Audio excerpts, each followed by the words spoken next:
আসসালামু আলাইকুম। আমি একটি সাইডে আজকে ভিজিটে আসছি। আমি মোহাম্মদ সুমন, ইঞ্জিনিয়ার, একটা প্রজেক্টের সাইড ইঞ্জিনিয়ার হিসাবে আছি।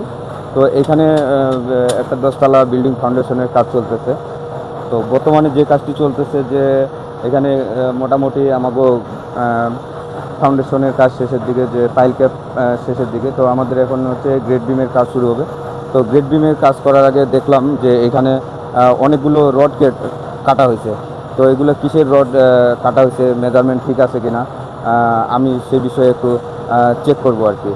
তো ভিডিওটা অনেক গুরুত্বপূর্ণ এই জন্যে যে যারা নতুন সাইডে চাকরি করবে বা যারা ভবন নির্মাণ করবে তাদের জন্য, যে আমাদের বিষয়গুলো যদি একটু ভুল হয়ে যায় তাতে অনেক রডের বিষয়টা এরকম যে একটু রড বেশি কাটা গেলে যে দেখা যায় যে বিল্ডিংয়ের কস্টিংটা বেড়ে যায়। আর সঠিক মেজারমেন্ট অনুযায়ী কাজ করাটা আমাদের জরুরি। তাহলে আমরা সঠিক মেজারমেন্ট অনুযায়ী যদি কাজ করতে পারি তাহলে একটি বিল্ডিংয়ের স্থায়িত্ব এবং স্থায়ী কাঠামো নির্মাণ করা সম্ভব। তো দেখি ভাই, ওগুলো এতগুলো কিসের রড কাটা হয়েছে? ভাই এটা গ্রেড বিমের কিসের রড? রিঙের রড। রিংয়ের রড। একটু রডটা নিয়ে আসেন দেখি।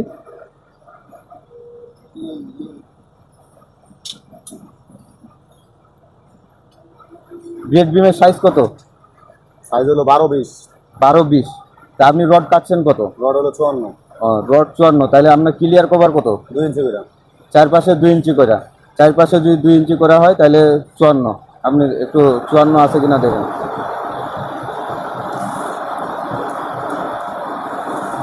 এই যে 54।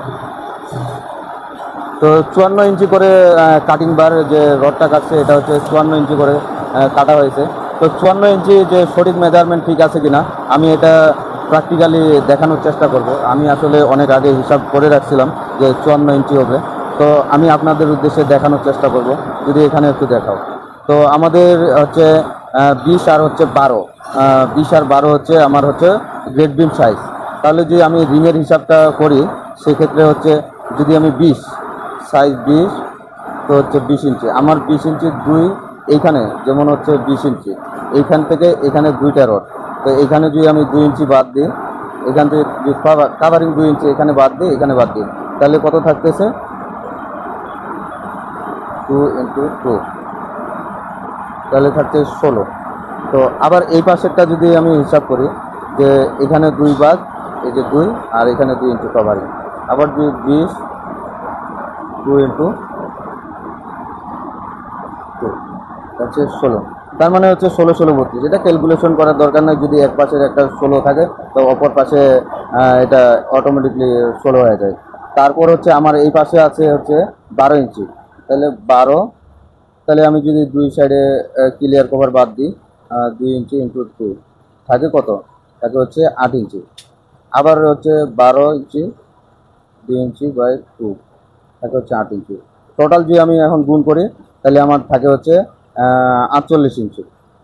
এখন এখানে আরেকটা বিষয় যে এই যে হুকটি ব্যবহার করা হয়েছে, হুকটি হচ্ছে 3 ইঞ্চি, দুইটি হুক। তাহলে 3 ইঞ্চি, 3 ইঞ্চি, 3 ইঞ্চি × 2, দুইটা হুকের জন্য 6 ইঞ্চি। তাহলে হচ্ছে 48 যোগ হচ্ছে 6, তাহলে আমাদের এই থাকতেছে 54 ইঞ্চি। তার মানে আপনার হচ্ছে 4.5 ফিট।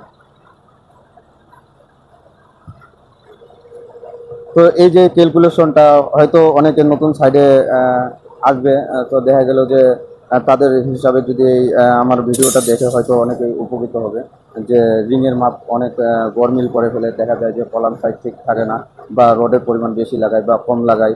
আর আরেকটা জিনিস গুরুত্বপূর্ণ বলি যে এখানে হচ্ছে এই যে মাটামগুলা দেওয়া হয়েছে এটা আসলে একটা কলাম বাইন্ডিং চলতেছে। এই হুকগুলো 3 ইঞ্চি করে থাকবে, 3 ইঞ্চি করে, এবং 135 ডিগ্রি এঙ্গেলে রাখতে হবে।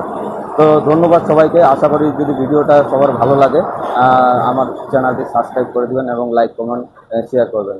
আসসালামু আলাইকুম।